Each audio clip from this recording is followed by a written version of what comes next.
नमस्कार दोस्तों, मेरा नाम है आशुतोष मांडके और आप देखना शुरू कर चुके हैं डायनामिक इम्पल्शन। आज के इस वीडियो में हम बात करेंगे 24 जनवरी 2024 के करंट अफेयर्स की। और अब जब आपने वीडियो की थंबनेल पर क्लिक करते हुए वीडियो देखने की शुरुआत करी दी है तो अंत तक जुड़े रहिएगा, क्योंकि आप सभी लोग जानते हैं कि ज्ञान को कभी भी अधूरा नहीं छोड़ना चाहिए। इसी बात के साथ आइए हम शुरू करते हैं आज के इस वीडियो को आज की पहली जानकारी के साथ। पहली जानकारी, एक महत्वपूर्ण घटनाक्रम में इंडो इस्लामिक कल्चरल फाउंडेशन ने इस मई से अयोध्या में एक भव्य मस्जिद का निर्माण शुरू करने की घोषणा की है। इंडो इस्लामिक कल्चरल फाउंडेशन है, ये इस मई से मतलब मई 2024 से अयोध्या में एक भव्य मस्जिद का भी निर्माण करने वाले हैं। पैगंबर मोहम्मद के नाम पर मस्जिद का नाम मस्जिद मोहम्मद बिन अब्दुल्ला रखा गया है, जिसका उद्देश्य धार्मिक मतभेदों के ऊपर उठकर लोगों के बीच एकता और सद्भावना को बढ़ाना है। यह पहल उसी दिन हुई है जब प्रधानमंत्री श्री नरेंद्र मोदी जी ने राम मंदिर के प्राण प्रतिष्ठा समारोह उन्होंने किया है ना, अर्थात 22 को। और आप सभी इसके बारे में जानते होंगे, थोड़ा जानना चाहिए अगर नहीं जानते तो, है ना। आगे बढ़ते हैं। शिक्षा में बहुभाषावाद को बढ़ावा देने के लिए मल्टीलिंगुअल स्टूडेंट्स को हेल्प करने के लिए और बहुभाषावाद को बढ़ावा देने के लिए इस दिशा में एक महत्वपूर्ण कदम उठाया है।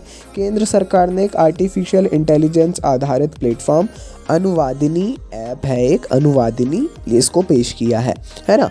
ये इसके नाम से ही आप समझ सकते हैं। हालांकि इस पहल का उद्देश्य सभी स्कूलों और उच्च शिक्षा पाठ्यक्रमों के अध्ययन सामग्री को डिजिटल रूप से उपलब्ध करवाना है। विशेष रूप से भारतीय संविधान की 8वीं अनुसूची में जो सूचीबद्ध भारतीय भाषाएं हैं उनमें, तो है ना। सही बात है, काफ़ी समस्याएं आती हैं, हमें भी आपको भी पर्सनली देखने को मिलती होंगी। लेकिन ये जो अनुवादिनी ऐप है, अब ये जानकारी नहीं है कि आ गया है या नहीं, है ना। जैसे ही आएगा जानकारी देंगे। आगे बढ़ते हैं। जापान ने चंद्रमा पर सफलतापूर्वक सॉफ्ट लैंडिंग करने वाला 5वां देश बनकर अंतरिक्ष अन्वेषण में एक महत्वपूर्ण उपलब्धि हासिल की है। जापान जो है चंद्रमा पर सफलतापूर्वक सॉफ्ट लैंडिंग करने वाला विश्व का 5वां देश बन गया है। Smart lander for investigating moon, ये एक ऐसा नाम है, इसके नाम से भी आप मिशन समझ सकते हैं।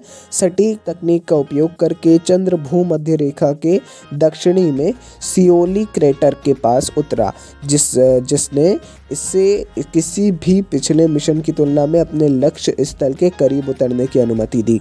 जाहिर तौर पर ये काफ़ी अच्छी बात है और जापान को इसके लिए ढेर सारी शुभकामनाएं। धीरे धीरे इस क्षेत्र में हर देश अलग प्रगति कर रहा है। आगे बढ़ते हैं। अगली जानकारी, भारत किर्गिस्तान संयुक्त विशेष बल अभ्यास खंजर का 11वां संस्करण हिमाचल प्रदेश के बकलोह में विशेष बल प्रशिक्षण स्कूल में शुरू हो गया है ना। खंजर एक संयुक्त अभ्यास है भारत और किर्गिस्तान का, है ना, सैन्य अभ्यास है। इसका 11वां संस्करण शुरू हुआ है बकलो हिमाचल प्रदेश में।